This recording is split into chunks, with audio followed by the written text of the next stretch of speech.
Thank you for tuning in to Entertain the Geeky, your source for nerd news. Hey guys, what's up? This is Jason back at you with more nerd news. So today I am joined by, once again, my video game expert, Mike Capuano. Hello. He's also my best friend, so it's all good. Hey there, let me tell you about my best friends. And today we are going to discuss the recent E3. So 2019's E3. And if you're unfamiliar with E3, it is the Electronic Entertainment Expo. It's basically like San Diego Comic-Con for video games. That's probably, I think, the best analogy I can come up with. Sure. For what E3 is. The difference being, E3 actually puts their stuff on the internet immediately, whereas San Diego, for some reason, has to hide it for months and months after, and let only the people that were in attendance see it. Yeah, like they'll put out little one-shot comics and stuff. Yeah. It's like, it has like extra cool, super cool, neat stuff in there, and you don't get to see it. But so you only got to see that new trailer if you were actually sitting in the panel. Otherwise, though, E3, they don't care. They release everything right on the internet away. Sometimes before even. Yeah. I mean, they live stream all the conferences. Like, we're gonna go ahead and just release this the day before. We're gonna release it at E3. Yes. It's kind of weird. Right? You know? So it is basically Christmas. It is basically getting ready for Christmas time for gamers. It was a very exciting conference, and I want to start with, again, in my opinion, right? I don't want to say this is the way, but in my opinion, the person that the company that won E3, if there is such a competition of who did the best. You want to start with Nintendo? I want to start with Nintendo. See, you agree? I mean, they obviously won. Nintendo won E3. So we're going with the big boys first. Yes. Okay. We will talk about everything else. That's interesting. Yes. We will talk about everything else, but this is going to be a little bit of a longer episode. So right away, I want you to hear about Nintendo because that was the thing I was most pumped about. Because I just got a Switch last Christmas and it's the greatest thing ever. Dude, I love my Switch so much. Me too. So I want to start, because there was obviously some big reveals, but I want to start with some of the games that are being ported or being remastered for Switch. Because I really think this is interesting to me that a lot of developers actually want to work with Nintendo. And this format, this little mini SD card almost looking thing that has the games on it, is actually apparently very easy to develop games for and to put games on. So the big one is things like Witcher 3, right. Devil May Cry. These games that have been very synonymous with the more powerful systems over the years are now going to be fully playable, not only on your Switch, on the television, but in freaking handheld mode on the go. Witcher 3 on the Switch is some sort of wizardry that I don't understand. I don't get it either. Granted, they do reduce fidelity. Like, there's obviously going to be a bit of a graphical dip. Sure, there's drawbacks. But it's Witcher 3 on the go? Exactly. You could be pooping and watching Witcher 3? It was, they did it with Elder Scrolls, right? They put Skyrim. I have Skyrim. I can't talk. I have Skyrim, and I think it runs great. Yeah. Plus, you get to dress up as Link. Breath of the Wild. Oh, that's awesome. Pretty great. That is pretty good. It runs fine. You're not going to get 60 frames per second, 1080p. Sure. But a steady 30 frames per second frame rate's good, and at like 720. That's fine. Yeah, exactly. For a handheld system, I'm playing Skyrim on the go. I'm playing Skyrim in the sky in an airplane. That's pretty awesome, right? Yeah, exactly. So yeah, we had a lot of those kind of announcements. I feel like most of their conference was those. They had a couple of big new things that are going on that we'll talk about in a minute. But a lot of the conference was devoted to remasters and ports and re-releases and things like that. And I think one of the biggest ones, and I know you're really just itching to talk about the Mana Collection. Oh, so honestly, out of everything that was announced, number one, this was completely unexpected, and that's special. Like, absolutely not a lot of the things that were announced, we were kind of expecting, right? Right, and we guessed at. I never saw this coming. I actually already owned the Mana Collection from Japan import because I'm like, this is never going to come out. It's already been out for a year in Japan. That they're not going to release this. If they were going to do it, they would have done it around the same time that they did. The Secret of Mana remaster on PS4, or like the Final Fantasy collections that they've done. Yeah. But that I waited and it didn't happen. So I'm like, you know what? I'm just going to go ahead and get this for my collection because I love those three games. Always wanted for Seiken Densetsu 3, which is now being called Trials of Mana. Trials of Mana. To come out. I played that game on emulator. Yeah. Back in like 1999, I think. Was it translated? So yeah, there's a fan translation. Okay. And it was a good fan translation. It was actually really good, but you know, it's still just it never felt official, right? Because it wasn't. Right. I used to actually play that game every morning in the computer lab at my high school. That's awesome. We had an amazing guy named Mr. Roth, Dave Roth. If you're out there somewhere, you know, Godspeed. Godspeed. This dude was so amazing, and like, but he would let kids come in before school and just play around on the computers. So I had my own computer that I had built in that place, right? And I had a bunch of ROMs and everything loaded up on there. And Seiken Densetsu 3 was my game. Yeah. But I always just wanted that official release, and it never happened. And here we are. How many years later? I believe it's exactly 20. Yeah, finally getting an official translated Western release of the third game. Just like completely stealth bomb too, like out of nowhere. Not only that, but also they're coming out with a 3D remaster of that game as well later also on being in the called year. Trials of Mana. What? Yeah, like this is such a good time for me. Like I even love the original Seiken Densetsu, which was in America Final Fantasy Adventure on the Game Boy. Yep. I had that. I loved it. I mean, Secret of Mana, which is Seiken Densetsu 3, that's super special to me. Like that. Yeah, Secret of Mana is probably my favorite JRPG from that era. Chrono Trigger. I mean, that's the greatest game of all time, of course. But Chrono Trigger's great. It's the best game of all time. That's objectively no. But Secret of Mana is special because I remember in the summer of 1995 playing that game all the way through with my buddy Chad, who I don't get to see very often anymore. He lives out of state, but he lived with us that summer. There was a lot of stuff going on, and like every time I hear those songs and think about that sprites. Game, it takes me back to that amazing summer of this guy who basically was my brother. Sure. And we just co-op that entire game together. Nice. It was pretty cool. We had the what was it called? Like the 3-player tap thing. Oh, the multi-tap. Yeah, we had the multi-tap. But we didn't have another friend that wanted to play Secret of Mana with us. See, if I would have known you, then I would have played Secret of Mana. It would have been great, man. Yeah, I would have. I loved that game. We found each other too late. Yeah, we did. but yeah, man, like I blew my mind, and because of that, like that's probably my favorite thing of E3 was just that stealth announcement that the collection of Mana was coming out. Yeah, because in all reality, like you said, some things get announced early. We can expect what's coming. We have announcements of games that are coming, but this was not on any lists. This wasn't even on anybody's radar. No, like at all. No one saw it coming at all. Yeah. So yeah, like that night, and it was day of too. That's the other thing. It was day of. Yep. They're like, oh yeah, by the way, you can go get this game. It's out today. No, it's out today. So I'm at work when this is going on. I'm like, I can't wait. Right. So I went home and immediately I downloaded it because I'm not gonna wait for the physical one. I already have a physical copy from Japan. Exactly. Not to mention, I'm sure you'll buy Trials of Mana when it comes out. Oh, in for the sure. 3D for remaster. Sure. Yeah. And you know me, like I'm a physical only guy, but like I justified it, like, well, I have a Japanese copy of it. I'll just download this version of it. Right. They are coming out with a very limited physical version of it though, for the American audience. So right on. So pretty exciting, man. I'm excited to see that series get love again because it kind of just petered out after a while. Well, yeah, and as fans here in America, that's the whole. I mean, that whole third chapter we never got to experience, at least in any real way, right? You imported it or you emulated it. Yeah, I emulated the fan translation. So, I mean, that's one way, but most people wouldn't do that. Most people would just assume there wasn't any more games, right? Well, so there were, like Legend of Mana. Well, sure. Came out on PlayStation. I like that game. A lot of people. I really like that don't. game. Yeah.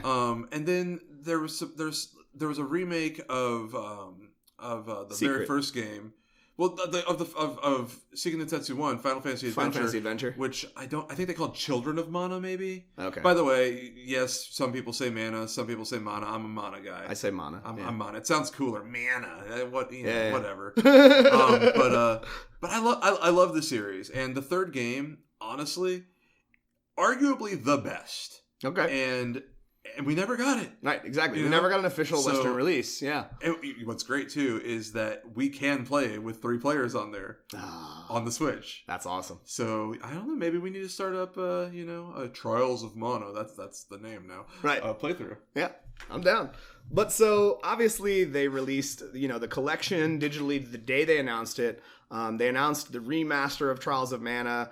It looks like kind of in the same vein of that remake of Secret of Mana that they did from last year or the year before. But in any case, if you're a fan who's always loved those and never experienced the 3rd chapter, or maybe didn't even know there was a 3rd chapter, now's your time. Like, it's coming. It's happening. So obviously, there is, recently we've had the release on Switch of the remaster of Final Fantasy VII and the remaster of Final Fantasy IX. Both games from the PlayStation 1 era, and they really aren't much more enhanced from what they used to be. They're pretty much just ports. They're like the enhanced PC ports. Yeah. You got 10 and 10.2. Right. 12. Yeah. But so for the first time ever, they are finally releasing a remaster of 8, which is the last PlayStation era Final Fantasy game that has yet to get a major release on any current gen consoles. This is probably my number 2. Yeah. Well, maybe number 3. Okay. There's another one. But I adore Final Fantasy VIII. Yeah. Come at me. I don't care. I love Final Fantasy VIII. I think It was definitely polarizing because of the big changes that they made. Junction system was hard to get used to for people who knew the old school JRPG style of Final Fantasy and how it all worked, how magic worked. Well, I understand that, but you got to remember, most of the audience when they had to get used to something that they weren't initially understanding of, it's frustrating, and it makes you maybe some people, not me, but some people initially just turn away because they don't like it. So I had a little game called Brave Fencer Musashi. Familiar? Okay. Remember it? No. You don't know Brave Fencer Musashi? I don't think so. All right, well, once this is over, we'll educate you, okay? It was a great Squaresoft game, but the more important piece of this is that it came with a Final Fantasy VIII demo. So I played that demo over and over and over. So for me, when the final game came out, I think I was just maybe better equipped for the junction system because that was very much prevalent in there. Do you remember when demos didn't expire? What do you mean expire? So like, for instance, I don't know if you're a guy that downloads demos on your PlayStation or on your Switch. Okay, so I do, right? And demos expire? Demos expire. So demos nowadays, most demos, and I don't say all because I don't download every game, so I don't know if they're all this way. Okay. But most of the demos I've downloaded, you get to a point where it says, okay, the demo's over, go buy the full game or pre-order or whatever, and you can't replay it again. That's stupid. Through that same profile. Yeah. You would have to log into a different profile, re-download the demo, and try it again. I know. That's insane. Because everything is linked through an online server. It knows that you've played it, and you can't play it again. It's literally just meant to give you a taste of what the game is. I don't demo games so much anymore. Like the last demo I played was for Pokemon Sun and Moon, specifically because it unlocked content once the full games came out. Okay, right? Sure. Like you got to carry some stuff over into the full game, which I believe you got to take over Ash Greninja. I think they did that with Final Fantasy 15 demo too. I think things you did there might have carried over into the main game, that's or at least given you some kind of power up or something. Like I played the Final Fantasy 15 demos because there were several ones, and there was little things that you could actually take over. And in fact, I don't think you can even download the Final Fantasy 15 Platinum demo anymore. I think that's gone, but I have that still, which is great. Yeah. That was a weird demo, but yeah, back in the day though, like I would get like you could play it over and over and over again. I would buy like magazines that came with all these demos and stuff like that. I bought Zone of the Enders so that I could play the Metal Gear Solid 2 demo. Over and over again. Same. Right? Same. I never played Zone of the Enders. Yeah. I owned the game and I never played it. I have played them both. They're actually really good. I've heard. I have the PS3 remaster of them. Yeah. They're good games. They're really, really fun mech games. Sorry, didn't care about Zone of the Enders. Cared about Metal Gear Solid 2. But back in the day, man, like the Final Fantasy games, like I played the shit out of those demos. Well, like you said, maybe you were just more ready for what that was. Did you ever play the Final Fantasy 7 demo? No. You didn't? No, I didn't get demo interesting discs thing, right? Like so like you're in the very first part in the reactor, right? Yeah. But Tifa's in your party as well, and she has Bahamut. Straight up. That doesn't make sense. Yep. You should not have that early in the game. She has Bahamut. That's terrible. It was amazing. Right? But like, yeah, like so like Square always would release these amazing demos along with things. Final Fantasy VIII came with the Xenogears demo, if I'm not mistaken. Okay. Which one of my all-time favorite games. Sure. Again, a lot of the same people that worked on Chrono Trigger, no big surprise. But yeah, the junction system, like you said, maybe you were a little prepared, but for most of us who didn't play a demo, I mean, that was jarring to get used to and understand how it worked and I totally how get you that. customized it, right? Yeah, like I get it because like it seems counterintuitive, right? It's like I need to go and take all these things, that boost up my stats. And then I'm never going to use them because if I do, now all of a sudden my stats are being reduced. But that's part of the strategy of it. No, I get it. Also, for me, it had the best acquisition of summons, the Guardian Forces. Like, you had to go into these caves and complete these trials to then bind them to you. Like, it was great. Right, and it had those weird things, the weird items that you would pick up where it would suck you in and you would fight a mini-boss. Do you remember those? I picked up one. I honestly don't. I say it's like my favorite of the era, but I haven't had a chance to replay it that much because they lost the code for it. Yeah. But I heard about that. But basically, like, I guess they found enough of it and they started kind of building things from the ground up. The character models are all new in this. This is not just like an enhanced PC port. They have actually completely because I don't think did 8 ever even get a PC port? I don't think 8 got a PC. Yeah, it did. It did. It did. Back in I believe in like 2001 or something like that. Oh god, a long time ago. Forever ago. A very long time ago. Yeah. It's on Steam too. Okay. But yeah, like Final Fantasy VIII to me is very underrated. But for me, it's my favorite of that era. I think it took a lot of what 7 did well and refined it. I love the story. I think the ending is.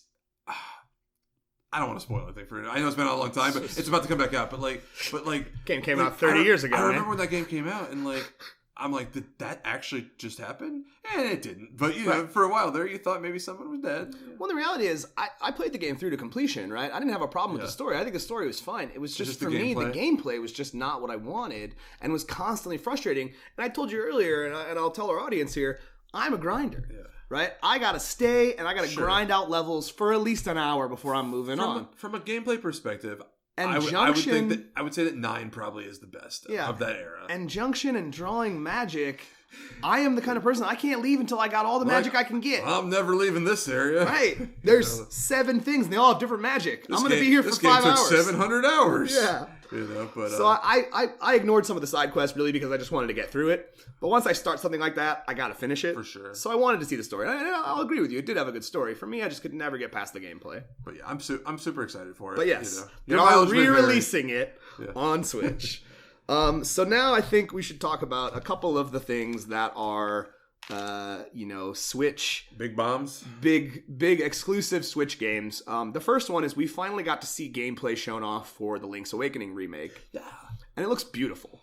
First of all, visually, it's one of the most stunning video games I've seen in a long time. Some people are put off by it because it's trying to capture that Game Boy look.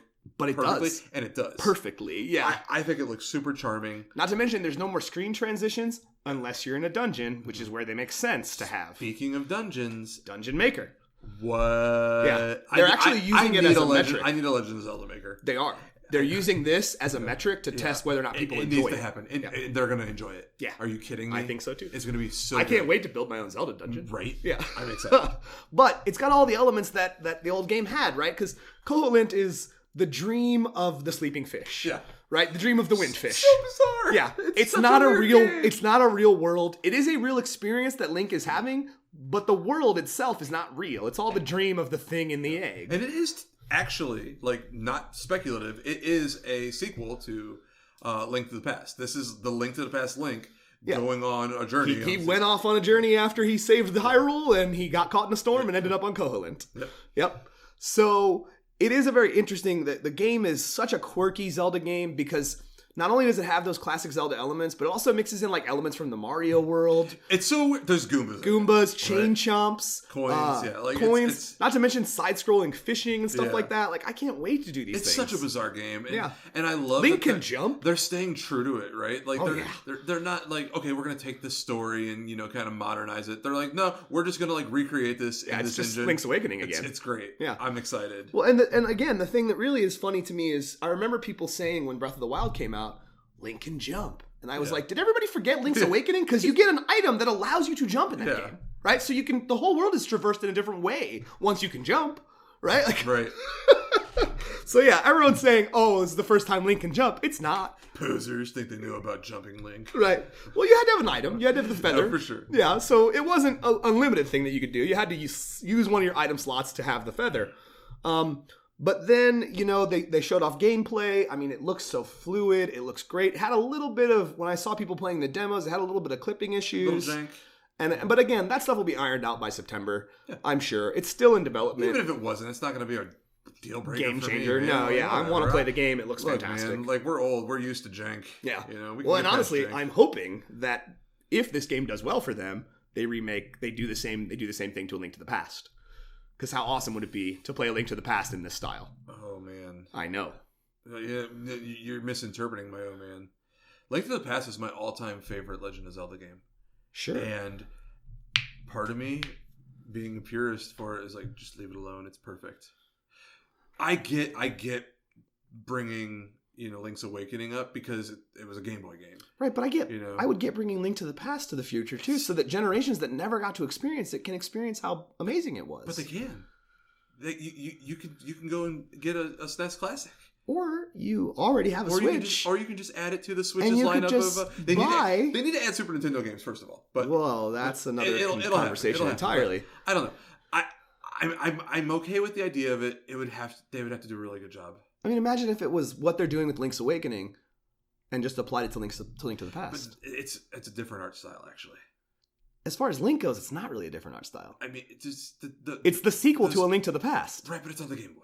And it's a little bit pared down. I understand that. But the very idea of what you just said, it being a sequel, is you now can take that original and put it exactly in this art style. I know I'm being like super gatekeeper. Contradictory. I'm being super gatekeepery. I understand that. I'm okay with it. It's fine. You're contradicting your own statements, Mike. It's fine. Contradicting is fun. Okay. So, yeah, obviously they showed off gameplay. It looks great. It looks really fun.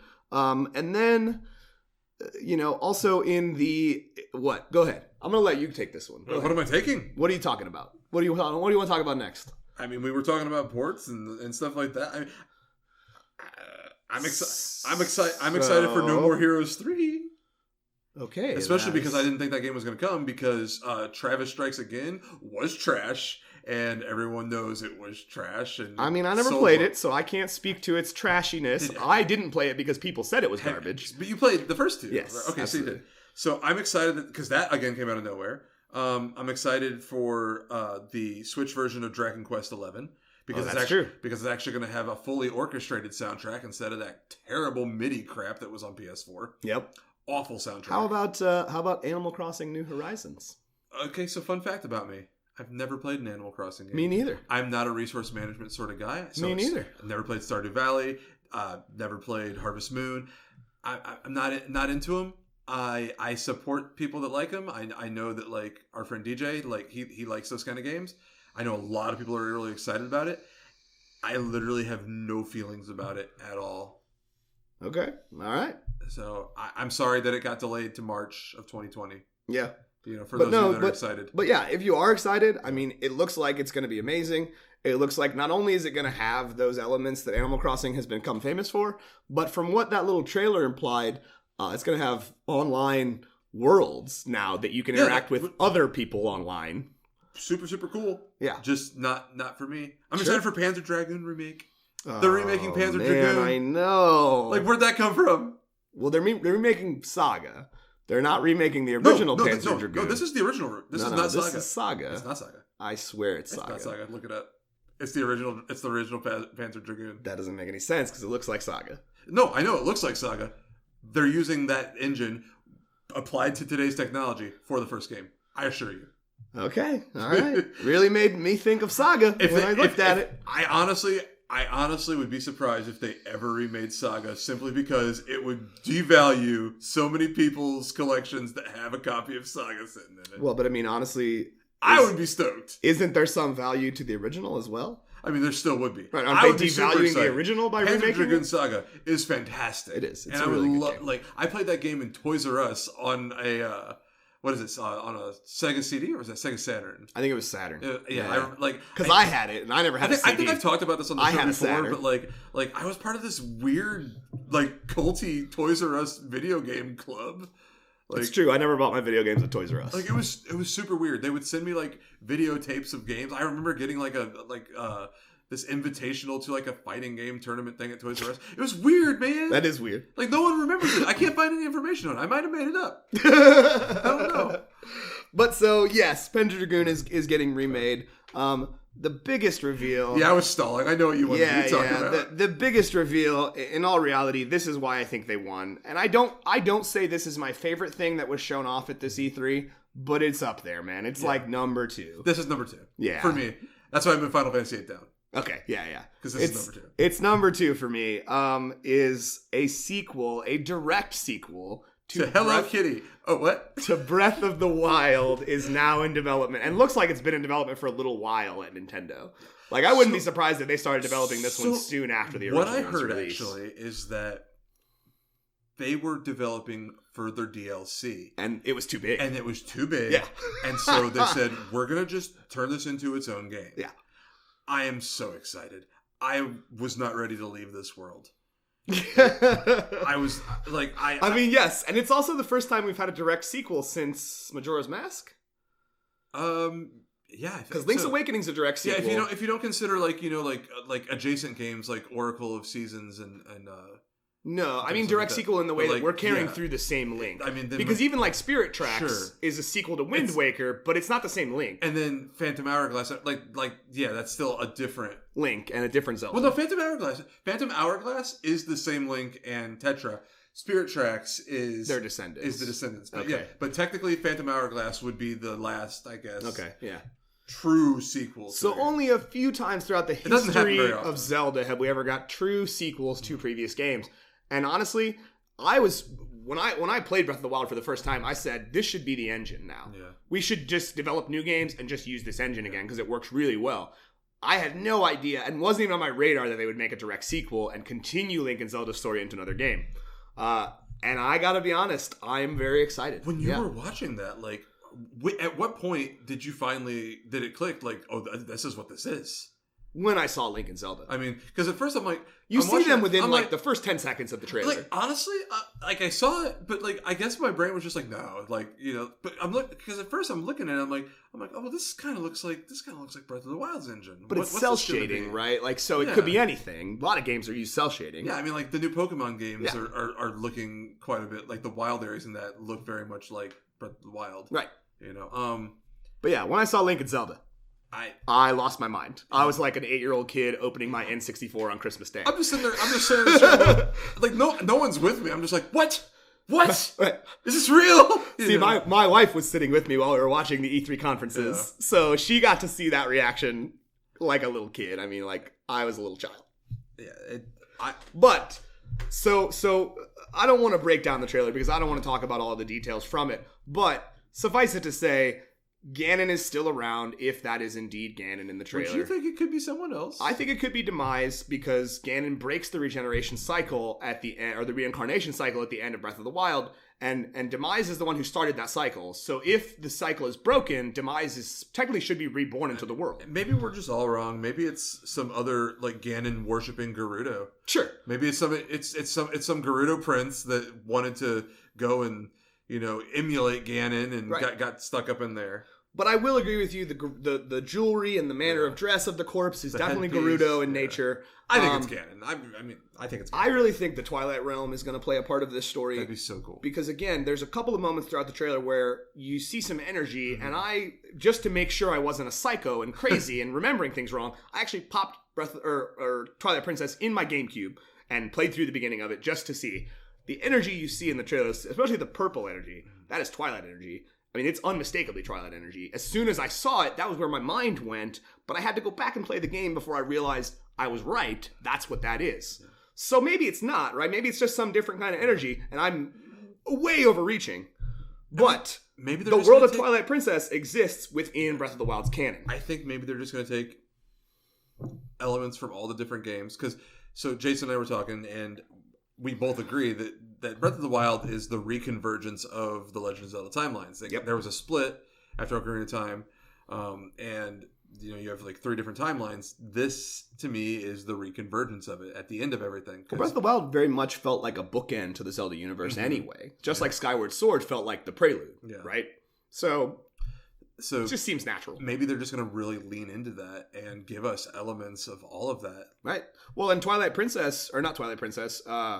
Skyward Sword and Twilight Princess exist on different timelines. And, like, you're seeing stuff, you're seeing like elements that make you think of Twilight Princess.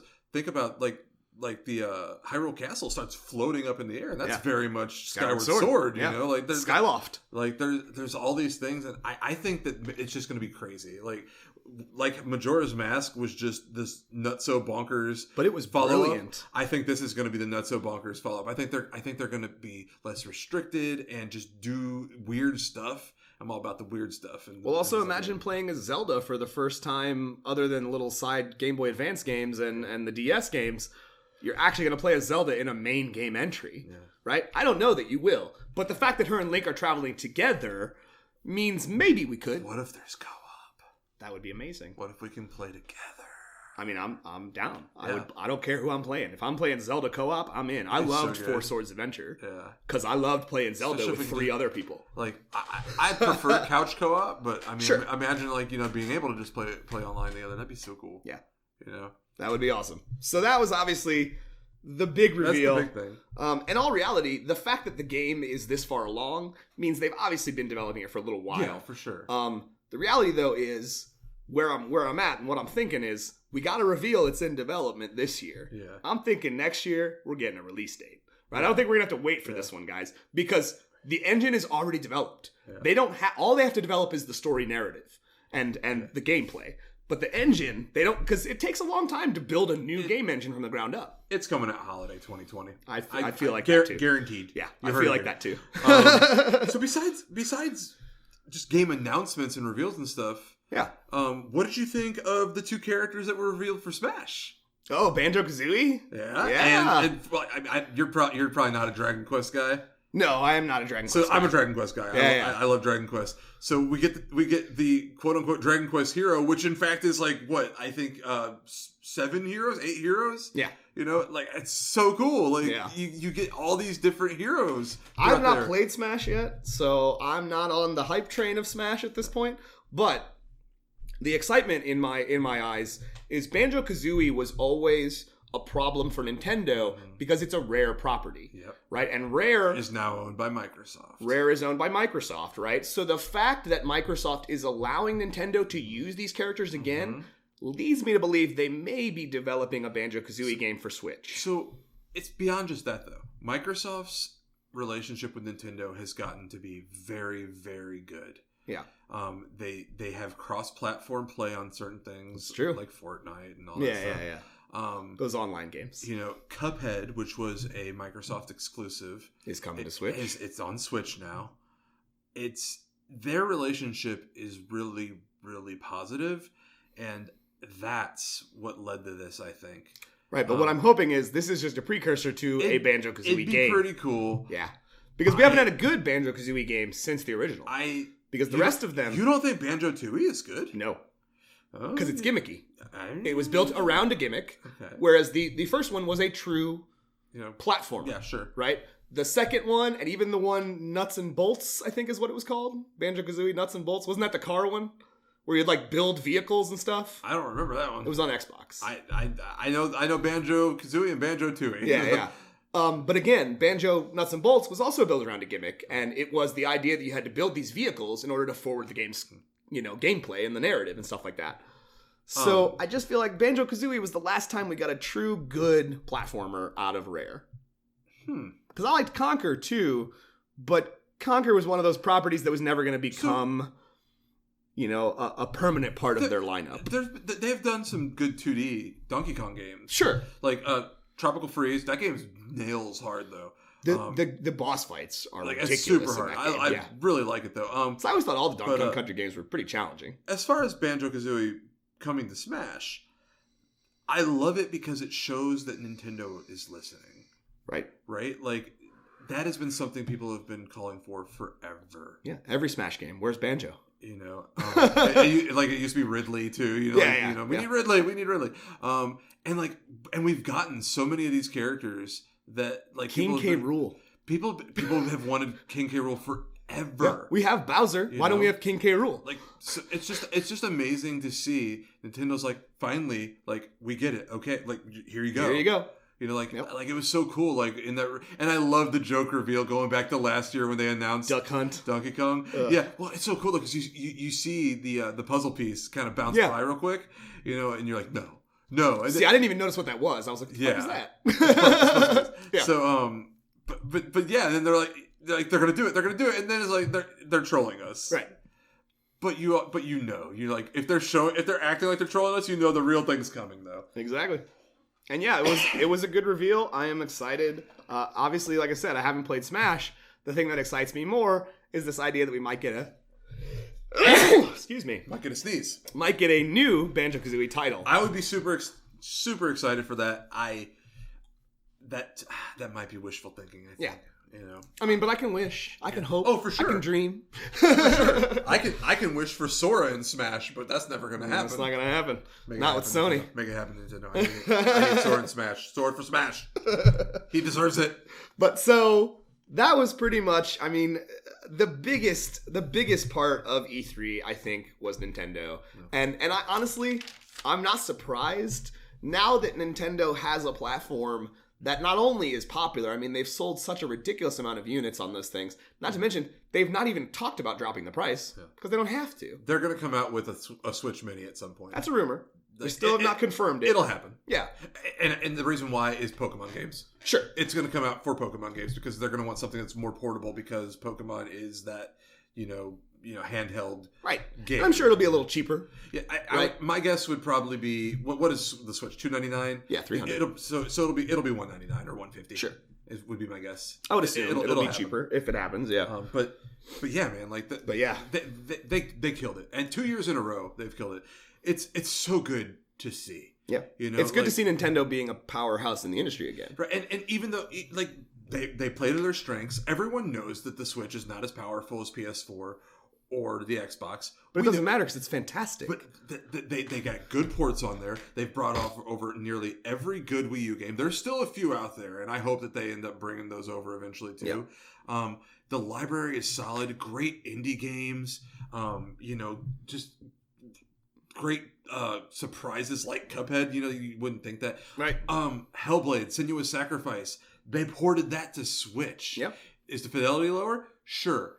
But it's on there. Like, and it just shows the thing that was missing for years from their consoles was that third party support. Right. Was companies wanting to develop for them. And companies like, I want my game on there. Right. And they sell. Like, even though these games a lot of times are the inferior version of it, they're still selling. Yeah. People still buying them because they like the idea of being able to play some of these huge games on the go. I truly think that given enough time and continued success, the Switch may end up going down as my favorite game console of all time. That's a big statement to make, bro, in this industry. I already have 85 physical copies of games on my Switch. I have 6. It's incredible. I have 6 Switch games. Now, granted, I buy every single limited run games release on the Switch, and that's up to 35 now, I think. Jeez. So that's a big part of it, right? But they're nailing it. They're just doing such a good job, and like the Wii U. I'm a defendant of it. I love the Wii U. It had a lot of great games on it, but now those games are almost all on Switch. The Wii was such a weird sort of like family console. It was built around a gimmick. Yeah. And I think Switch has that. Switch obviously has motion controls and has that same gimmick, but this console's not built around that idea. Like the console is still built around the idea of solid gaming experiences and occasionally being able to bust out a motion control and do some cool stuff. Like the Switch gets these quirky, cool, unique games like the GameCube had. Yeah. But also while still bringing in Mario, more mainstream Zelda, stuff and too. Super Smash Brothers, and Star Fox, and just the third party stuff. And soon we're gonna have You know, soon we're gonna have new Zelda and old Zelda remastered. I mean, it's a good time. It's got everything.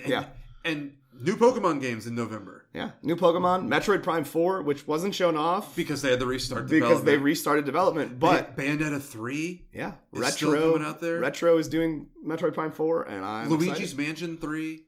Yeah. You know, like there's just so much. That was actually a quick announcement. I forgot about Luigi's Mansion 3 because it was just such a short little video that they showed off, basically saying, "Hey, we're doing this. It's a thing." And then like very shortly we're gonna have Fire Emblem 3 Houses. I'm excited for that. You're not a Fire Emblem guy. That's fine. No, yeah. I love Fire Emblem. It's right. so good. It's like Pokemon, but for like strategy RPGs with humans. And you make them love each other and have children. It's weird. Right. But yeah, it's a fantastic console. It's gotten some great support. Something for everybody. Yeah. So obviously the other big, I think, I honestly personally think the other big conference that really is just second place is Square Enix. Absolutely. So I would like to save that. We're going to talk about that at the end. Good. We're going to go through a few little things here from the other conferences. So, Microsoft. Yeah, I mean, in all reality, the big reveal from Microsoft is obviously Cyberpunk. Oh, and the fact that they officially announced in holiday 2020 Project Scarlet, the next system's coming out. Sure, that is a huge announcement. That's a pretty big deal. It is. Fully backwards compatible back to Xbox, the original Xbox. As far as the games that have already been made backwards compatible. Right. Not every game is backwards compatible, but that library is solid. It's a good library. You're gonna have 4 generations. I think it's not as good as a Sony library could be. Sure. In a full backwards compatible reality. That would be incredible, and I'd probably just die if all of a sudden I got every one of those. I'm lucky. I have a fully functioning PS2 still, so I can still play. Me too. Back to PlayStation 1, but. Dude, give it up for Microsoft for thinking about that, and the fact that you're going to be able to play 4 generation of console games on this one console. In all reality, Sony made the same claim when the PlayStation 3 was coming out. Mm-hmm. The problem is, and the problem they found out very quickly with those PS3s, is the kind of processors necessary to put into your console to allow you to have access to the entire library make the console more expensive. Sure. Because it costs them more. I mean, and the Xbox One X is very expensive. I would be fine if PlayStation 5 was just backwards compatible with all my PlayStation 4 titles. I don't need it to have the whole library. And it's going to be. They've already said that. Because it's very easy to develop the processors, because the difference between the 4 era and the 5 era is not going to be that significant. I mean, my PS3 still works great, so I'm good there. Mine does too. My PS2 is good, so absolutely. So I'm good there. But it is nice. I feel like they're overstepping a little bit, because in order to feasibly have that, not only is your console going to be more expensive, but what Sony found out with PlayStation 3s is those processors can burn out the hard drive of your console. Yeah, the fat PS3, those died. They were recalled almost immediately because the processors were getting too hot for these old games, right? Yeah. So I think it's great to say we're going to be able to do this. Are they actually going to be able to do it? We'll find out next year. But you started off with Cyberpunk 2077. Yeah. I'm going to be totally honest with you. This is a game that we've heard about for 8 years or something? Almost a decade, yeah. It's crazy, right? Yeah. This is the first time that I actually was excited. I am not a Cyberpunk guy. It's not for everybody. Like Shadowrun was never really my thing. I do like some cyberpunk stories because Akira is a cyberpunk story, absolutely, and it is one of my favorite pieces of media. I'm glad that you pronounced that properly. Oh, I try. I hate to hear people say Akira. Akira. I mean, we all said Akira at one point, right? But then we, those of us that that respect other I don't know cultures. I don't know. I'm probably going to call it a weeb. That's fine. Persona 5 was like my top game of 2017, so I guess I'm a weeb. But whatever. No labels around here. But for the first time, I was super excited for this. That trailer was brilliant. Keanu was brilliant. I mean, Keanu's great. You're breathtaking. And I'm excited that Keanu Reeves is going to be a part of the game. I love this idea that Hollywood actors, like with Death Stranding, right? Mm-hmm. Hollywood actors are starting to realize this is just as much of a great arena to tell stories in as movies or television, right? So they're taking it more seriously now. But that's not even why I'm excited about Cyberpunk. I like Keanu Reeves, and I think that'll be a cool inclusion, right? To have Keanu Reeves in the game. What are you excited about? I'm excited about the game itself. There's the way that the narrative was played out in just that short trailer was beautiful. Yeah. Where we didn't get flashbacks to understand things until it was necessary for what the person who was talking to the guy was talking about, right? And Not to mention just it's beautiful. And I know it'll be downgraded. This is a cool thing. We're showing off at E3. It'll be downgraded. But it's beautiful. And I can't imagine even the downgraded version won't be It's beautiful. still going to be great. Right? I can imagine playing in a whole world of this. An open world for this reality. It's going to be amazing. I wouldn't be surprised to see it get pushed back to Scarlet, though. Yeah, but Yeah. is that same thing going to apply to Sony? Because the PlayStation 5 maybe it won't come out next year. Maybe they're waiting to announce that at the next E3 and it'll be a 2021 thing. Yeah. I'm just saying, like, so they're saying Scarlet's going to be out holiday 2020. I'm saying Cyberpunk. We'll see if it actually ends up on the One X. Sure.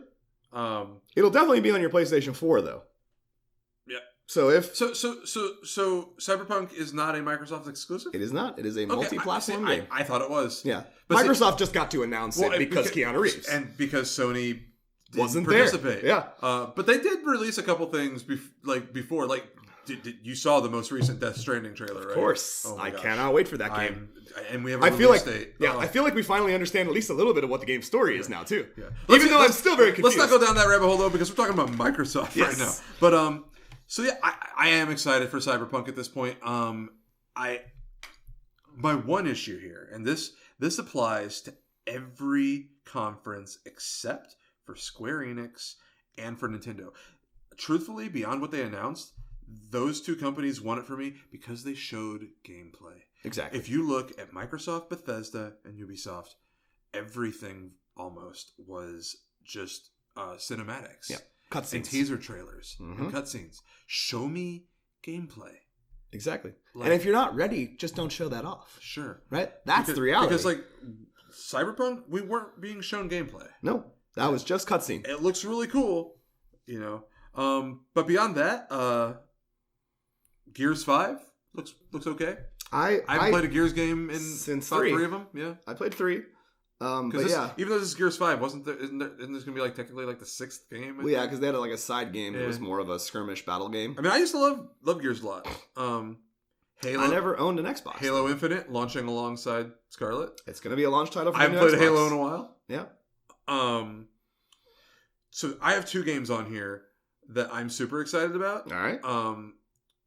One of them, you know, I know you're familiar with, which is Elden Ring. Elden Ring. Which is the new From Software game. You're a masochist, so the next From Software game is exciting. And George R. R. Martin is working on it. Take it or leave it. For me, that's exciting for me. I like to be so angry at a game that I want to just not play it anymore. That's not how I play those games. That is how a lot of people play that's those how games. a lot of people play those games. You know, you're a more patient man than most when it comes to video games. I am very patient when it comes to that stuff. Especially games that are like super challenging. From games are not forgiving. They don't hold your hand. They don't always hold your hand, but they hold your hand more than you think sometimes.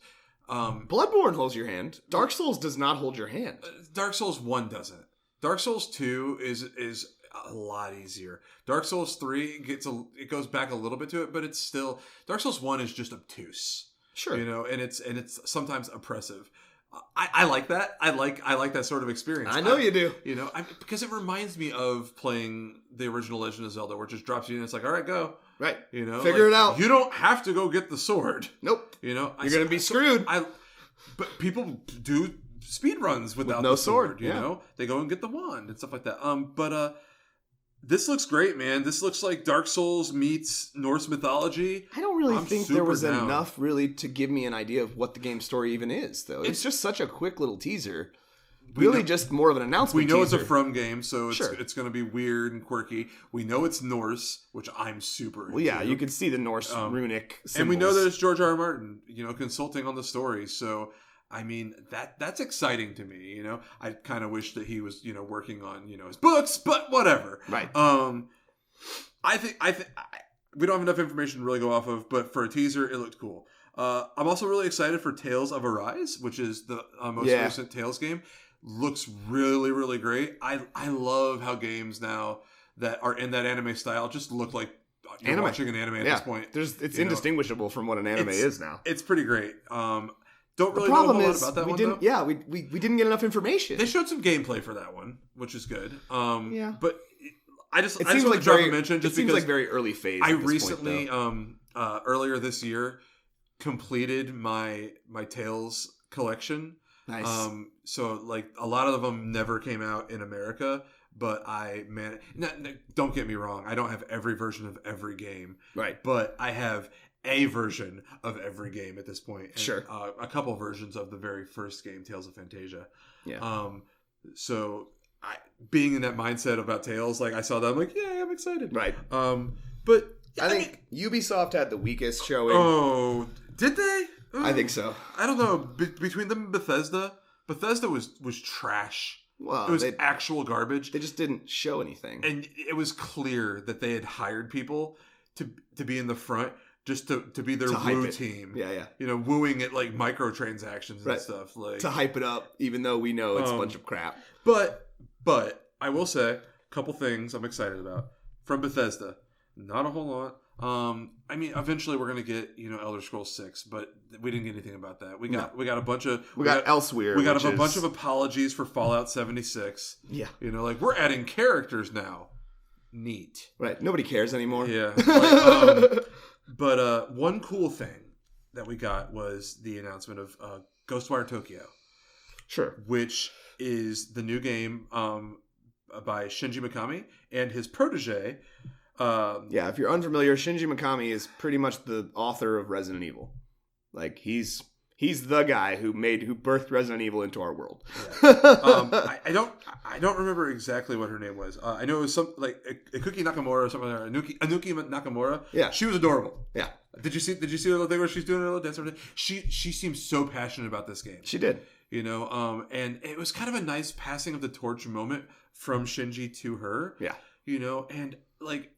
I'm super excited to see, this prominent role for a female creator. But sure. There's not enough representation. And she came it's out a male-dominated industry. But she came out and just gave this amazing presentation. And she was so bubbly and happy. And I'm like, I'm down for whatever this is, But it looks cool though. It's this. Like they kept saying, it's not a survival horror game. It looks a little survival, but it reminded me a little bit of Onimusha. They're saying it's this whole new experience. Sure. So I still don't really know what the hell's going on. Nobody does. They didn't show off enough. But I am excited for it. That's literally it from Bethesda from me. That's it. Because it's a new IP. Like give me new IPs at this point. Sure, yeah. Please. I want to see something new. Whether or not that's a good thing is yet to be seen, I guess. So Ubisoft. Watch Dogs Legion looks interesting. In all reality, I got burnt out on Watch Dogs because of how much was promised and how little was actually delivered. And maybe we'll get that again. But if they actually pull this off with this ability to play as anybody in that world, sure, that's cool. It could be. That's real neat. Yeah, it could be. They'll probably botch it. Again, yeah, I don't trust the company very much when it comes to Watch Dogs anymore. I don't trust the company much on anything. In all reality, though, they're super Assassin's Creed Origins and Odyssey were fantastic games. They're still an Assassin's Creed game. They are, and that's not up for debate. But they overhauled how those games work enough to make them feel fresh. They're still to an audience. They're still climb a tower and expand your map and go into things. And I'm a little over that. I agree. Like. Although it never got old for me in Breath of the Wild, and that made me do those same things: climb a tower, Breath open of the map. Wild is this weird exception to. I don't understand how it is to my open world fatigue. Yeah, because it's the Legend of Zelda scenery and icons in there, and it's so beautiful. It's just different to me. The art style is different. I'm playing through it for the third time, and I'm still not bored. Yeah, same. I still have just as much fun as I did the first time. I have my third profile. I haven't touched it in a couple months, but it's so good. Anyway, yes. But the other one, speaking of Breath of the Wild, did you see Gods and Monsters? Yeah, I honestly just think I already did this. It's called Assassin's Creed Odyssey. Because Assassin's Creed Odyssey is less about the Assassins and the Templars and more about Greek mythology. So I like this though because of the art style. Sure, it's like taking the Greek mythology and dropping it into a Breath of the Wild style right game. But it just seems like what they did is they took the gameplay mechanics and the elements of what made Assassin's Creed Odyssey and put a new skin over it. Sure. Right? When I was looking at the vistas and stuff, I was like, no, I've played this game already, guys. Yeah, I mean, Ubisoft does that. Right. It's amazing, right? Because I was super excited for Starlink, right? I was not. So because it's a game that makes me have to buy toys to enjoy it. You don't actually, but anyway. Are you kidding? Yes, you do. No, you don't. Yes, you do. No, you don't. You can just You can literally just download. Well, I understand that, but you can't just buy the game when you're in a store. I have the one toy. The game comes with a toy. But that game bamboozled me, right? Because I'm watching it all. I'm like, oh, cool, space battle game. It's an Assassin's Creed game. I thought it was Star Fox initially. Straight up. It's still just an Assassin's Creed game. Sure. You literally go and find like these pylons, which expand your map, that gives you missions. I'm like, you tricked me. I thought I was going to go have super cool space battles. It's still an Assassin's Creed game. Like I said, initially I thought it was a Star Fox game. I think it was you who corrected me. You were like, no, it's not. It's just using Star Fox characters. Which is cool. Don't get me wrong. Well, that's shitty. I want a new Star Fox game. And that game sold the best on the Switch because you could play as Star Fox. Like, right. And that is cool. Yeah. For sure. But I just want a new Star Fox game. But you get into the same Assassin's Creed rhythm of go do this, expand the map, do some. Which is why Gods and Monsters didn't seem very spectacular to me. It just seemed like Assassin's Creed with a new skin. But it looks good. It looks cute. Another interesting thing, believe this or not, we're getting a new Wii game. Who's a Jig of what? I missed this one. I didn't watch the Ubisoft. You didn't see that we're getting a new Wii game? No. It's what is it? Just Dance. Oh my god! Just Dance 2020 or 2019. I don't know, but why, dude? Why? I'm just like we're actually getting a new Wii game in 2019. That perplexes. Make any sense? So yeah, in all reality, the other conferences showings were not as impressive. Mostly because like I said, like you said, they didn't really show off anything. It's just here's some announcements. Here's maybe a couple of cutscenes and maybe a little bit of gameplay. They didn't show up to show off. No, they're just like, well, we want to make sure you still know that we exist. Right. We want to just let you know what we're up to, and we're just going to get back to it. Yeah. Yeah. But Square Enix. Squeenix is the word I've started to use because I heard it on a video. Okay. Have you now? Yeah. Have you ever listened to? It's a person on YouTube, and this is a free plug if you're listening to me, YouTube sensations. It's a girl on YouTube that does this channel called Girlfriend Reviews. Oh, absolutely. Yeah. And when Shannon and I watched the hell out of it. I know, we do too. Yeah. We love her. She's so good. But yes, when she was talking about E3, she started saying Squeenix, and I was just like, I'm going to say Squeenix. I like that word. So I've heard Squeenix since Square Enix. I've never said that. That's shocking to me. I know, I've never said that. It's so obvious, right? Because it wasn't Square Enix most of my life. Most of my life, it was Squaresoft. Like, okay, so pause on getting into the conference real quick. Like, when the Square and Enix merger happened, I was pissed, right? I was like, you leave Enix out of my Squaresoft. I was all about Team Squaresoft. Like, Enix definitely has games that I like. You got Star Ocean. Yeah. You got Dragon Quest, stuff like that. Wasn't Phantasy Star Online one of the Enix games? That's Sega, I think. Oh, is it Sega? Okay. My bad. But honestly, I'm super into them as a company now. Yeah. So it's really interesting what 2019 has shown us. We've seen kind of like this renaissance period for some companies that have been struggling for a while. Look at what Capcom has done this year. Well, I mean, in all reality, Capcom, I think the resurgence for them started happening when they released Resident Evil 8 or 7. So, because in all reality, I would remember argue, how excited we were about Silent Hills? Yeah. Remember how just we were like, oh my god, it's going to be amazing. They're just going to throw you into this house and you're just going to have to figure out these crazy people and ghosts and stuff. That's pretty much when that game got canceled, Capcom said, oh man, we're going to capitalize on this. People really want that kind of game. I would argue the same, that Resident Evil 7 kind of lit that fire back up. Yeah. And then in 2019, it's like, okay, we're going to release Mega Man 11. Yep. That's awesome. And the Resident Evil 2 remake. We're going to do Resident Evil 2 remake. And it was so good. Awesome. And Resident Evil 2 is one of my favorite Resident Evil games. And then yeah. They put out what I think is definitely a Game of the Year contender still. Definitely going to end up being in my top 3 or 5. Devil May Cry 5. Yep. That game is fantastic.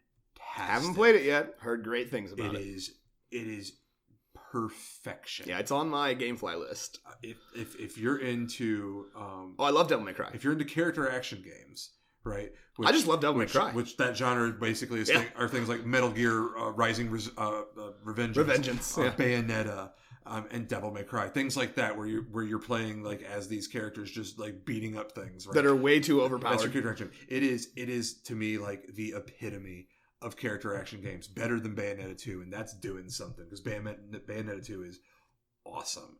Devil May Cry 5 comes out right after Resident Evil 2, and I'm just like, what have you done, Capcom? Like this Where is this coming from? This feels like, mid to late 90s, early 2000s. Yep.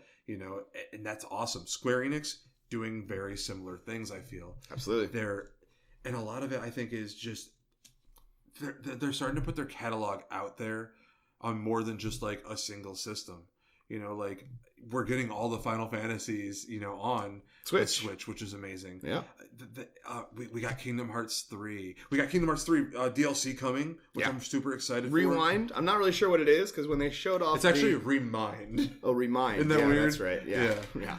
But no, I remember watching it and I went, okay, but I already did this. So you're just letting me do the same thing, but I get to play as Riku. It's going to be more than that. That's part of it. There's another thing called the Limit episode.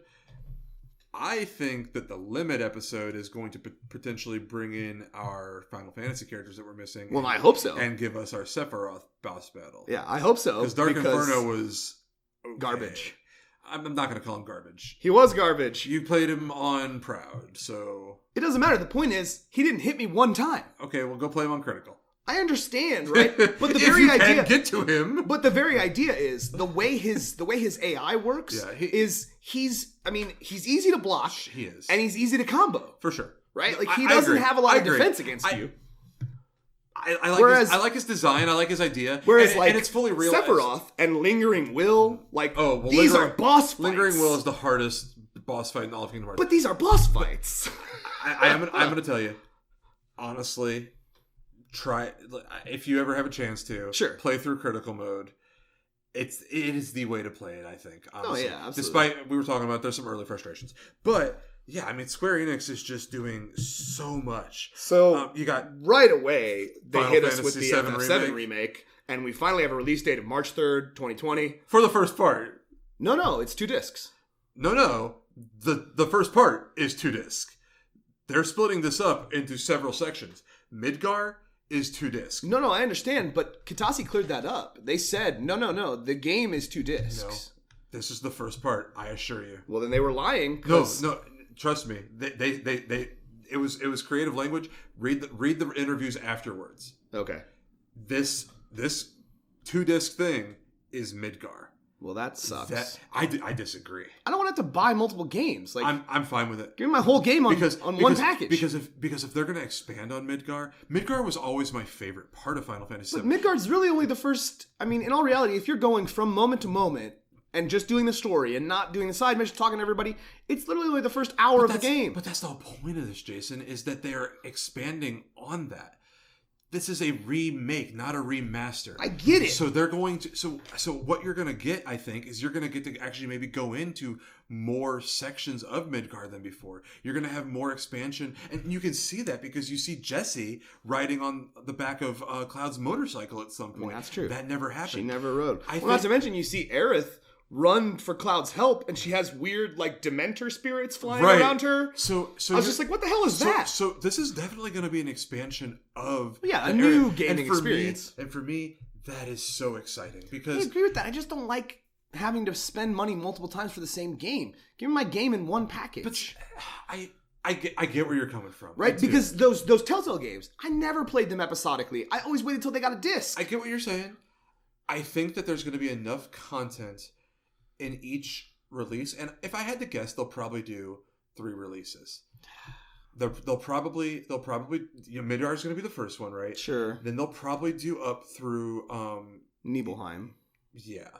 And then which is where everything churns. Sure. And you understand that these memories are not your own. Or maybe they'll go all the way up to a certain character's demise. Well, sure. That happened very shortly after Nibelheim, though. Sure. So in all reality, I mean, that could be how the disc concludes, right? And that's how I would probably because that was the very next thing. You went to the Forgotten Temple. That was the very next thing you did. But who knows? I mean, not the Forgotten Temple, the City of the Ancients. Maybe they'll shift things up, and it won't all pan out the same way. I'm just saying, as long as I still get to dress Cloud up like a woman and sneak into the Don's house, I'm going to be all right. You got all that. I think is going to happen. I mean, I hope so. so. I think it will, but Because I think cross-dressing Cloud is amazing. it's super great. I know. Yeah, but And the fact that you can do just enough to make sure that when he picks one of the girls, it's you, is great. it's fantastic. Yeah. But yeah, I'm stoked, man. Yeah, The gameplay looks fantastic. Wow, we were the same person right there. Yes. I mean, it's fluid. Not only is it going with the more action RPG style like Kingdom Hearts or, other games that use like Final Fantasy 15. Honestly, we remember thinking to ourselves, this seems like the engine they're going to be using for the FF7 remake, but we weren't sure at the time.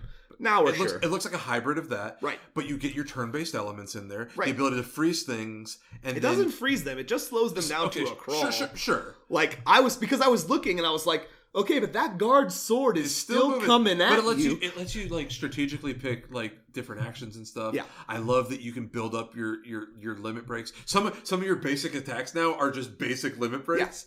Yeah. Well, you see in the gameplay, you see Braver and you see Cross Slash. Those are both limits those are Cloud's first two limits, I think. He starts the game with Braver. But then he gets the super limit, he gets to do Omni Slash. Well, right. That's obviously in the old game, that was the last limit break. That was your final limit break. Yeah. But yes, it seems like limit breaks are not going to be handled in the same way. You can switch characters on the fly for different situational events, I mean, watching Barrett just walk and strafe with his gun arm, that was brilliant. I'm down for whatever.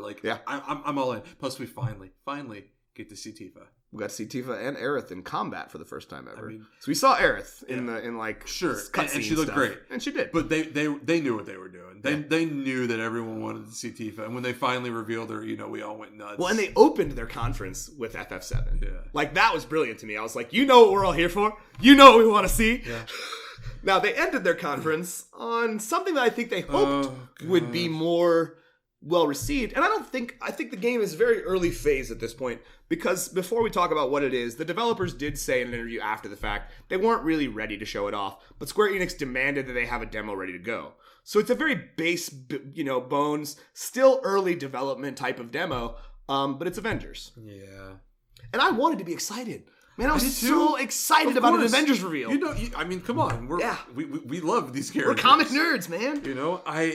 I'm not... Every character to me looks like they condensed them down and stretched them out. Well, they look...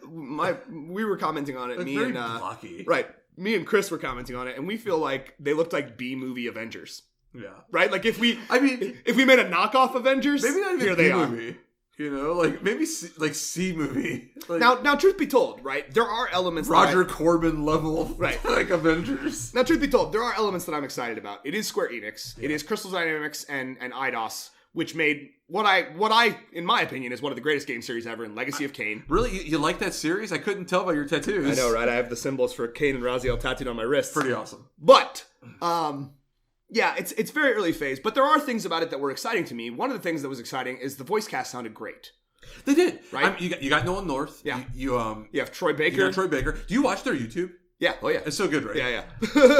But no. So the voice cast sounded great. I do like that they're including things that I didn't expect. Right when we saw that little scene with Hank Pym, and he's like shrinking something, and he's like, "Oh look, it's so cute." Like I was just like, "Hank Pym, all right, cool." Right. So there are elements I'm excited about, and it's a Square Enix game, so you're gonna have super RPG elements with customization and special abilities and stuff like that. So I think at this stage, what we're seeing is a supremely early development version of what this is going to be. I'm hoping you're right. Yeah. And that's backed up further by the idea that the developers said, we weren't ready. Yeah. They made us do this. We weren't ready. I hope that they take the feedback that they've gotten. Yeah. And say, okay, like we get you. So let's work on this. I honestly, I don't mind that the characters don't look like what we've come to expect. Right. That's fine. That's supposed to be. That's totally I want to see something different. But they just looked off. Yeah. Like not like they looked different. They looked off. Yeah. Corey commented the hair looked really weird too. It looked just like big plates of spaghetti. Yeah. It was just strange, right? But again, I trust in Square Enix, and I absolutely trust in Crystal Dynamics and Eidos. If all else fails, And this game ends up being trash. At least we're getting Ultimate Alliance 3, right? Yes. That's July. That's this month, right? Yeah. Yeah. I was going to say. So. It's coming out this month. I think so, yeah. Switch exclusive, too. I know. Couch co-op, man. The Black Order. It's going to be so fun. So, but Avengers, like I said, it's very early phase. The developers really weren't ready to show it off. They showed it off anyway. And I think ultimately it's a very unfinished product. One of the things I heard people complaining about with the gameplay demo was when you take control of Iron Man, he's essentially on a rail system, right? Where you're only controlling his ability to shoot his repulsors, right? You're not controlling his ability to fly. He does that on his own. Now, the developers were asked this after the fact, and they said, no, when the final game is finished, you will be able to take full control of flight with Tony and with Thor, right? So at least they understand that that's a problem for people, right? In being able to fully control the characters. But it seems cool to be able to switch characters on the fly. Like that battle switches between Hulk and Thor and Iron Man and Black Widow all throughout one single event that's going on, one battle. And that I think is very cool, right? If the story is what demands the switching of characters, I'm going to have a problem with it because obviously I want to be able to switch characters on the fly as I'm playing the game. And the gameplay demo forces the switch, right? So I'm hoping that might just be part of the demo. Exactly, just part of the demo and not going to be what the final product will be. But so those were the two big things. Obviously, they opened the conference with Final Fantasy. They ended the conference with Avengers. But all that stuff in between, man, while I was waiting for Avengers, I kept thinking to myself, one of these games that's going to be shown off is going to make me go, all right, let's get to Avengers. It didn't happen. Every announcement, I was just like, oh my God, what is happening here? I mean, this game is a really weird sort of thing that's getting ported. Last Remnant was a Xbox exclusive RPG that didn't get a lot of love. It's actually a really deeply complex RPG system, so much so that people are kind of turned off by it. I'm kind of excited to give it a shot. Sure. I believe it was made. I haven't gotten it yet, but I believe it was available day of. Another game I'm really excited for, Jason, is Onokani. I don't know if you. I'm not familiar with that one. No. So Square Enix has a small little division under their umbrella called the Tokyo RPG Factory. Sure. And what they do is exclusively develop games that are kind of hitting that nostalgia piece. They did I Am Setsuna, which was a love letter to Chrono Trigger. Yeah. And then they did the follow-up Lost Sphere. Wasn't quite so well received. It's cool. Sure. It's really cool. It's got kind of those elements of Dark Cloud where you're city building and restoring things. Oh, the Dark Cloud games were so frustrating though. So Onokani is their third release. I'm super excited. I think that their track record is excellent. I love these games that just harken back to these classics that I love. Yeah. And I'm really curious to see because Lost Sphere, even though they're not directly related, they use some of the same enemies and stuff. So it's kind of like they're creating their own Final Fantasy thing where you have Cactuars and Ifrit and Shiva and Bahamut and Tonberries and stuff like that. So I'm hoping that this carries on with that. Right. And totally random, some super small game, but I'm super excited about that one. I like the ports that they're bringing over. Final Fantasy Crystal Chronicles. Yeah, that was always kind of Crystal fun. Chronicles. I hated carrying the bucket though, right? That was never fun. I didn't like carrying the bucket. But Crystal Chronicles was an amazing. It was a GameCube exclusive game when it came out, and I remember because I didn't have a PlayStation at the time. Or at least I didn't have a PlayStation 2 at the time. I had a GameCube. Yeah. That was the system I got during that era until much later in my life when I finally picked up a PlayStation 2. But yeah, I remember thinking I'm not going to get to play Final Fantasy. And then along came Crystal Chronicles, and it wasn't exactly the same, but it scratched the itch. It was a neat co-op game. Yeah, it scratched the itch enough to satisfy me. But yeah, Square Enix is doing some cool stuff. Dragon Quest Builders, I'm not super into that, but I know a lot of people that love that style of game, and particularly the Dragon Quest Builders was really, really well received. Right. Not to mention, it's in the same vein as things like Minecraft and Animal Crossing and things like that, where it's a lot of resource management, collecting things, building things. We talked about it on Nintendo, but Dragon Quest XI on Switch, I'm super excited for that one. Just more than the PS4 version. Because of the ability to switch between the art styles. Yeah. You can go back to the 8-bit. I know. Brilliant, right? Excuse me. Yes. That's so cool. And yes. I'm definitely... I already have it on PS4. Sure. But I'm definitely picking up... Because it's going to be the definitive version. Yeah. And luckily that game is not so so like super high fidelity that it's Well, in all going to be a reality big downgrade. too. Yeah, in all reality too. I've noticed you are the kind of guy that all they have to do is dangle a little bit of new content your way, and you're like, okay, here's a little bit of new content, Mike. Okay, Which is tough, right? Because like Ni no Kuni is being put out on the Switch. Yep. As like a nicer little port, but they're also apparently not on the Switch. On PS4 and Xbox, they're coming out with a true remaster of Ni no Kuni. So it's like, I already have Ni no Kuni on the PS3. Now you're trying to put it on the Switch, which entices me because I love buying physical for the Switch. But now you're also telling me you're releasing. Just come on with this. Like, Yep. Ni no Kuni is brilliant. By the way, little bit of extra content, man. And you're like a fish and some good bait. You're gonna bite, dude. if you saw the amount of Wii U to Switch ports I have, that I also have on the Wii U, it's frustrating. Trust me, I've seen your pictures on Facebook. It's frustrating. It's pretty ridiculous. You know, it's like, I have this game so many times, Right. you know. But Well, I'll and Kingdom do it. Hearts was another one, right? Like when you showed that picture of all the Kingdom Hearts games, and it was like, okay, but at least 4 of those games are just remasters of old games. Oh sure, oh sure. I own Kingdom Hearts. I own Kingdom Hearts 1 in 3 different forms. 3? Ooh, I think it's more than that. I have. Well, no, because they did Kingdom Hearts 1, obviously. So check it. I have Kingdom Hearts 1 American. I have Kingdom Hearts Final Mix Platinum, which is Japan exclusive. Okay. I have then Kingdom Hearts 1 on PS3, and then I have the Kingdom Hearts 1.5, 2.5 remaster on PS4. So I own Kingdom Hearts 4 times. Yep. So I was close. I said 3. Yeah. I forgot about the Japanese Final That's Mix. my platinum Exclusive. collection. That's my favorite Kingdom Hearts piece in my collection. Right. It's But- such a good box. But the very reality is, just looking at that picture, yeah. you're definitely the kind of guy that will rebuy it in different forms. Sure. I have Birth by Sleep Final Mix for PSP.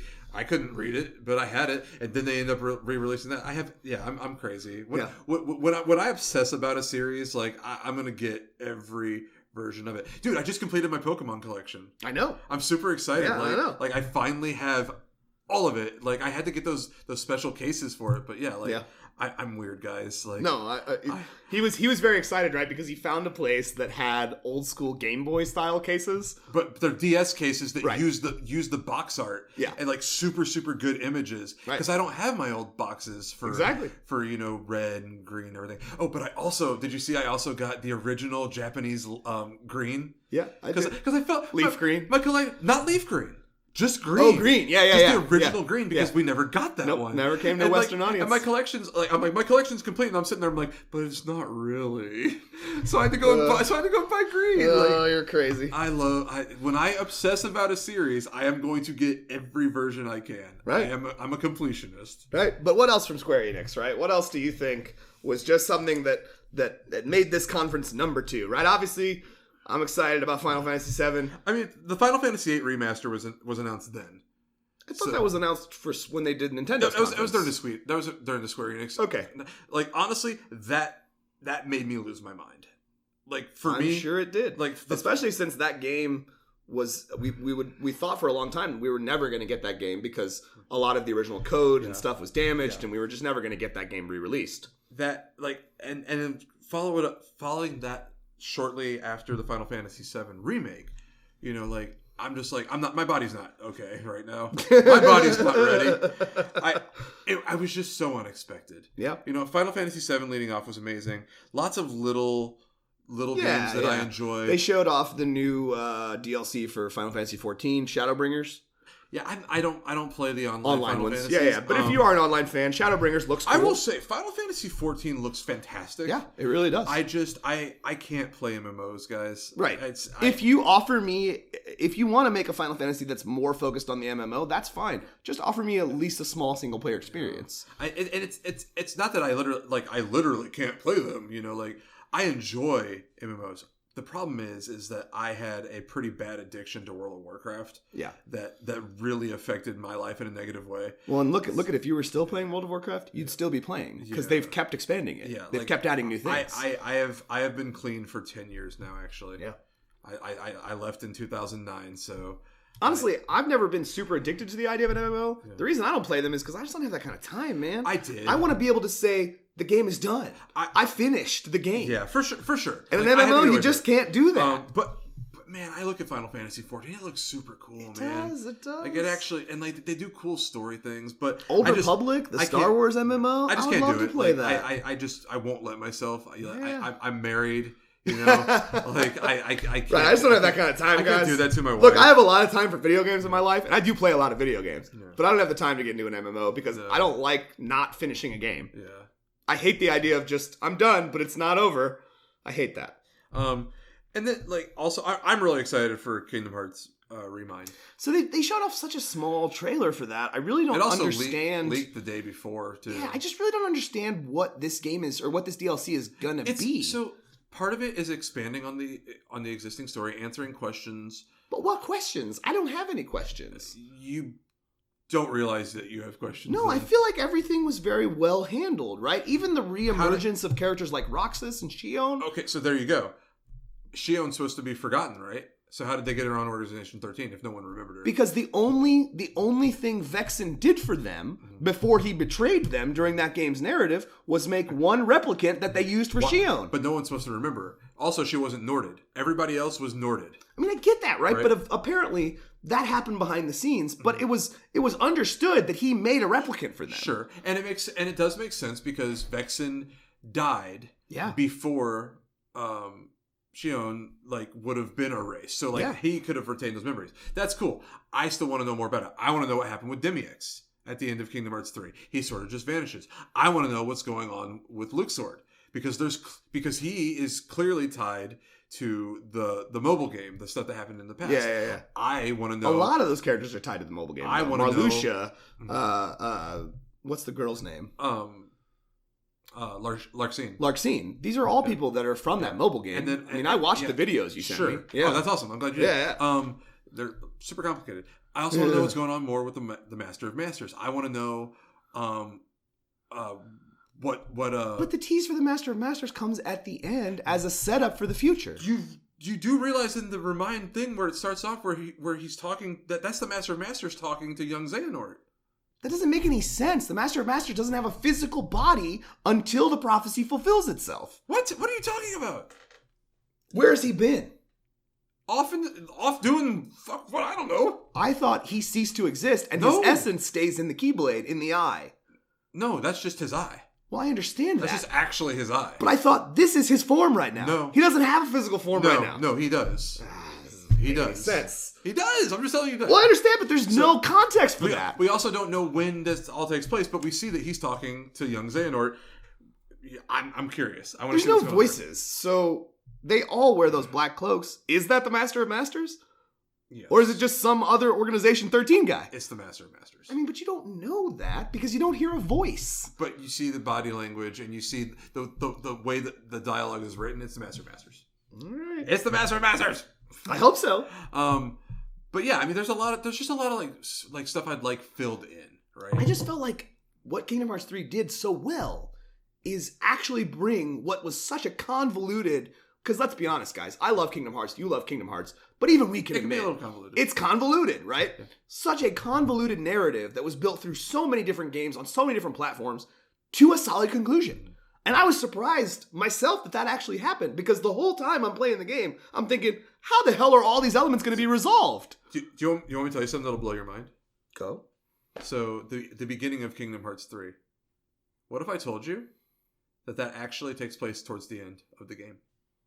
You talking about when he's in the light realm or the at the beginning where you're like in the Station of Awakening, every Kingdom Hearts game. What if I told you that actually takes place after everything that happens in the first scene in the Keyblade Graveyard? That's cool, but that doesn't make any sense based on what Chirithy said to him when he actually entered that realm later. That throws off that whole because what Chirithy says to him is, "You've come here. This is actually the fourth time you've been here." Mm-hmm. Because he goes there in every game. That's how every game starts. You always start in the Station of Awakening, right? So the idea is Chirithy's counting the time at the beginning of the game that you were here. Mm-hmm. And saying all of those times it was an accident. Now you're here because you're dead. This takes place after that. But that doesn't, but again, that makes Chirithy's dialogue not make sense. The things that are happening in the beginning of Kingdom Hearts 3. I don't want to spoil anything for anybody listening. No. I mean, in all reality, like, we spoil things on this show. It's okay. Okay, so after Sora vanishes, that's when that's taking place. Okay. It's basically him recovering himself in search of Kairi, which... But see, Sora vanishes after he Kairi, finds Kairi. Right. And then reappears in... what's it called? Shibuya? Well... Is it Shibuya? We'll see. I mean, you thought it was. Yeah, there's been interviews that have come out with Tetsuya Nomura where literally he says, so it's Shibuya, but it's not Shibuya. Like he actually says it like that. Doesn't make any sense. Yeah. How can it be something but not be that? Because Shibuya is the setting of the world that the world ends with you. Yeah. So is it like? So he's saying like maybe it's Shibuya, but is it Shibuya? Basically saying like, is it? So it's the world, but is it the world you know from the game? Right? Yeah. Okay. So I got you. But basically, it did come out that apparently the beginning of Kingdom Hearts 3 is not in fact chronologically the beginning of Kingdom Hearts 3. I get that, right? But again, that just throws out Chirithi's dialogue completely. Well, it's not like they don't screw this stuff up all the time. Well, I understand that, but you would think here in the finale they'd have a little more tightness on the continuity. Right? We're trying to bring all this to a logical conclusion here. They'd have a lot more tightness on the... But it's not. We're going to get a Kingdom Hearts 4. It's true, but this was the conclusion of everything they've done up to this point. Yeah, for sure. Right? Yes. Does it set up a thing with the Master of Masters? The Darkseeker saga is over. Yeah. Does it set up a thing with the Master of Masters that I'm very excited I'm super excited about? It brings back the foretellers. I'm excited about all of that. But the story that we started telling in Kingdom Hearts 1 comes to a close in Kingdom Hearts 3. It absolutely does. Let's be honest. Most of it. Because Xehanort, whether we knew it or not, because we didn't, Xehanort's always been the bad guy, right? Even during the events of Kingdom Hearts 1, he was influencing his past or his future self with his past self. But even he was being manipulated, apparently. I get it, right? That's true. Crazy? That's true. But the very reality is... That's what Nomura does, though, right? He's like, so you thought that was the bad guy. Well, no, this was really... Every game. Yeah. Every game is Trust just me, like... I always... But wait, there's another bad guy. Right. As soon as I heard what the Master of Masters was, I said, okay, he's the bad guy. Yeah. Right? Everything else seemed like a manipulation of the events that were happening to him. You checking the time there? So yes, we do need to wrap this up. We have been sitting here talking for an hour and a half now. So this obviously was a longer episode. We had a lot to cover. I feel like we covered most of what we should have covered. We talked about the big important things. We talked about some of the smaller things. But it was a fabulous conference. It really was. I enjoyed myself immensely. Yeah, I watched almost all of the conferences live stream, with the exception of, I think, Bethesda and Ubisoft, because I was at work and I couldn't watch them at work. I watched them later. Sure. Yeah.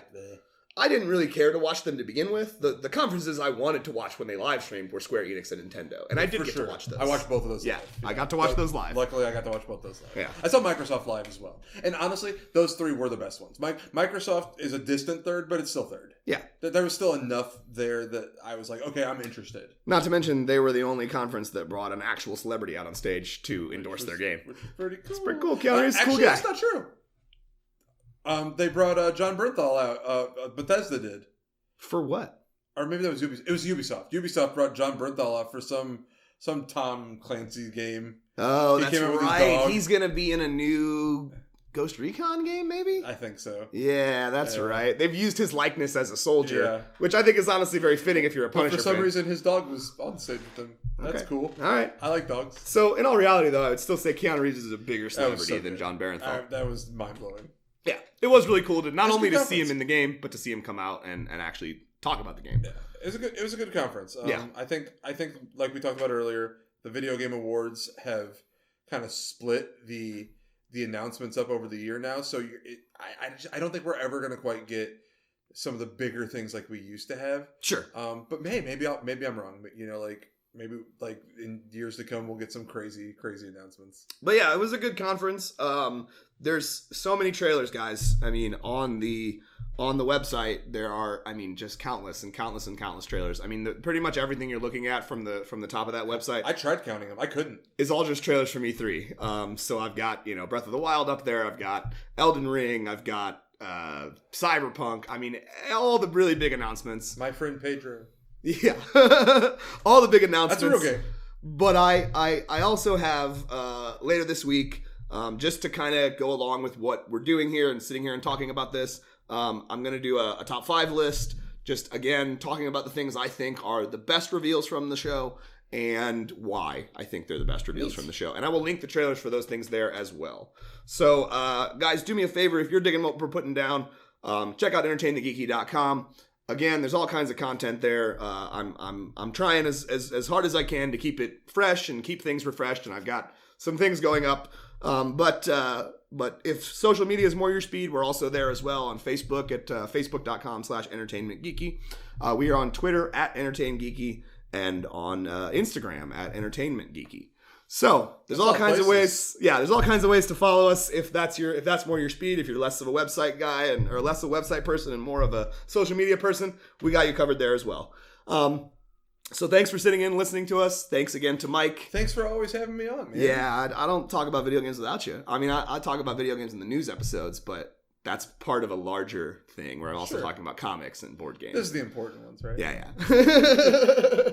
But yeah, if there's a game review or if there's a E3 conference, we're gonna have you here. In fact, I need to get you over to do some game reviews on some recent things that have come out that you've really enjoyed and that I've really enjoyed. Honestly, you haven't played the Resident Evil 2 remake. You need to. I try. What do you mean you try? I'm scared, guys. Just move on.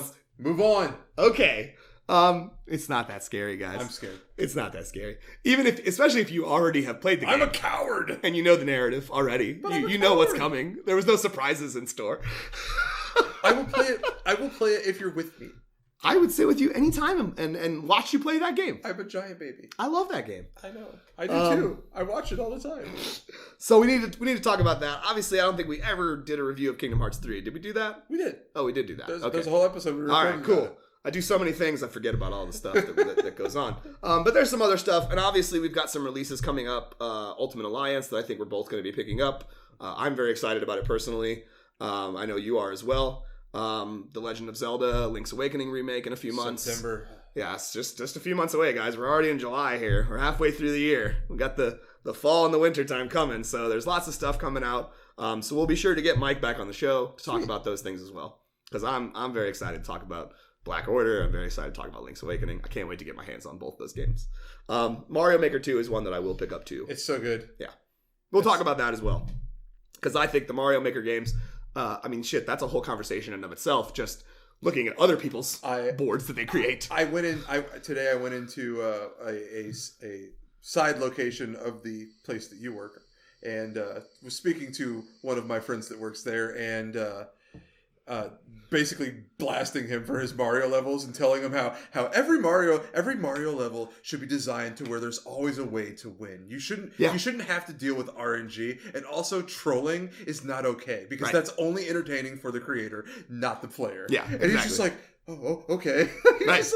I was just like blasting him. I'm like, this is how you make a Mario. You're talking to Nick? Yeah, I was talking to Nick. I was like, this is how you make a Mario level. Nick. It's like, I thought I had done that. I'm like, no, you didn't. I recorded it.